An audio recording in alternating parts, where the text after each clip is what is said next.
Hi, I want to talk about props today. Um, Sometimes we're under the impression that in order to have a yoga practice, we have to have all sorts of fancy equipment. And I am here to tell you that that is not true. What we need are some things to support the body, and we can build these things from stuff that we just have at home. We don't need to buy anything special. So I'm going to show you how to MacGyver your props. First of all, what if you don't have a yoga mat? To be honest with you, I can't help you with that. The only thing that I can tell you is when you're practicing, make sure that you're on a surface that you're not going to slip on. I prefer to practice barefoot. I won't ever wear socks. I won't even wear those socks that have little grippies on the bottom. I don't feel secure in them. So just make sure you feel secure where you are practicing. Okay. What if what if you don't have a yoga strap? Oh, poor you. Um, fancy strap, don't need it because I have the tie to my bathrobe. And if I don't have a tie on my bathrobe, there might be a man's tie in the closet. And if there's not a man's tie in the closet, there might be a belt that you use to hold up your pants. But I have to tell you, my bathrobe belt is my favorite um, yoga belt substitute because it's so soft and it's wide enough to, for instance, it's wide enough to support the ball of my foot really, really nicely if I'm doing something stretchy like that. It ties really nice if I'm doing something bound. It's just really good. So this is my go-to if I don't have a yoga belt or a yoga strap around. Okay. But uh, what if you don't have a one of these? What if you don't have a block? Uh, well, you can find an old set of encyclopedias and you're going to tape them together. So you pull out your old Funkin' Wagnalls and you're going to tape some books together. Now, if this falls on your foot, it's going to hurt. If this falls on your foot, it won't hurt. But I can tell you that the very first yoga blocks that I used at the very first studio where I studied, the blocks were solid wood. And if they fell on your foot, oh my God, you knew it. So if you want to raise the floor, tape some books together. If I want to bring the floor up to me, if I'm doing a standing forward fold, there we go. So solved that problem. What's next? Let's see, blocks, bolsters. Okay. What if you don't have a bolster?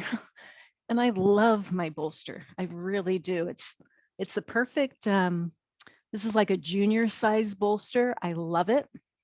So what can I do to make my own junior size bolster if I don't have one from Hugger Mugger? Well, I would start with 2 bath towels. These are really bath sheets, so they're the big ones. It's possible you might have some spare lying around. So when I was in Girl Scouts, they were really big on teaching us how to roll our sleeping bags. And that lesson has stayed with me because I knew one day I would need to make a bolster. So you want to put the 2 towels together. And I'm going to do this a little bit faster than you should, but you want to roll them really, really tight. You want to make sure that you don't have any wrinkles, anything that's going to be irritating when you use it for support. The tighter you can make it, the more body it will have. It won't collapse on you when you're sitting on it. So again, I'm going to do this really quickly, but you're going to take your time when you make your own bolster. After you have your towels rolled together, like this is really lumpy. I wouldn't really like that. I would take my time to get those wrinkles out. When you have these towels rolled together, and if you know that you're going to always have them for your bolster, grab some tape, tape them together. So this is great. This bolster has a lot of body to it. It's not going to collapse. It's kind of the perfect size for putting between my calves and my thighs. If my hips don't want to go all the way down to my heels, it's, oh, you know what else is really good about this one? I might trade my Hugger Mugger bolster in. It's the perfect length for doing, oh my goodness, that feels good, a reclining back bend because it's still supporting my head. Okay, I'll be back in 5. Gonna take a quick nap. So that's how you're gonna make a big bolster. But wait, there's more. Because as I was thinking about doing this little video, I was going, well, what else do we do? What if you need a little bit of support for your ankle? What am I talking about? I'll show you. I'm gonna make a baby bolster. Take a washcloth, fold it in half, roll it up the exact same way that you rolled those towels, so nice and tight with no wrinkles.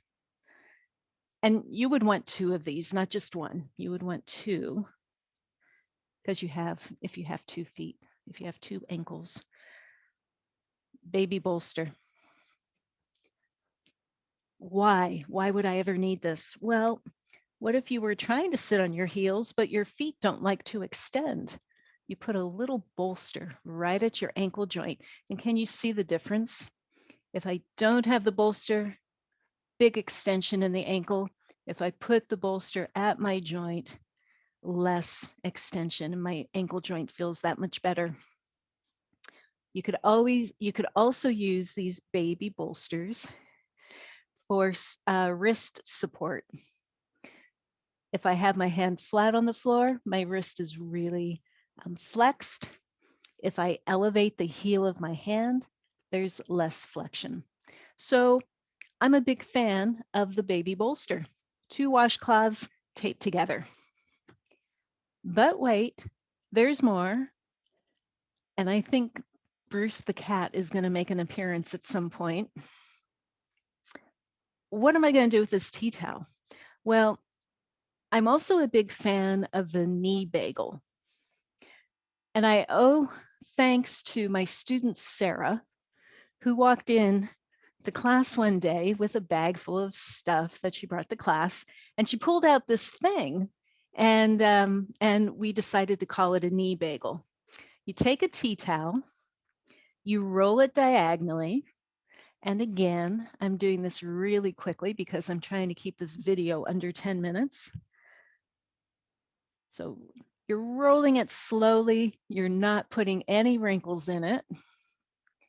And you're rolling on the diagonal. And again, if you have 2 knees, you're going to want 2 knee bagels. Okay, so you end up with this sort of rope. And then you turn it into a bagel. Now this you have to experiment with a little bit for the right size because everybody's knee is slightly different, but there's my knee bagel. I think I'm going to make this just a little bit smaller. And I'm also going to tape it so it holds together while I show you what to do with it. Where's the end of the tape? Oh, there it is. This is ancient masking tape, and it's kind of taped itself to itself. Okay, whoops. See what I mean? Gonna tape these ends together.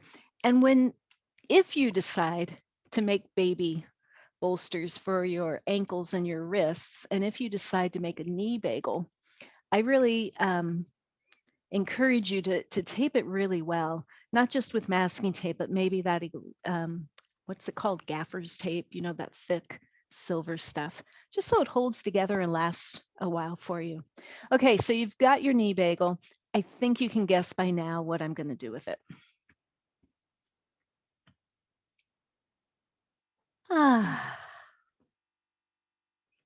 That's what you do with it. Now, this won't work for everybody, but depending on what your knee issue is, depending on the reason why you don't like to kneel on it, this could be really, really beneficial. Push up to downward dog, come back down to your knee bagel. It's great. So there you go. You don't have to spend a whole bunch of money on props. You have all the things that you need in your own home to create your own yoga studio for your own home practice.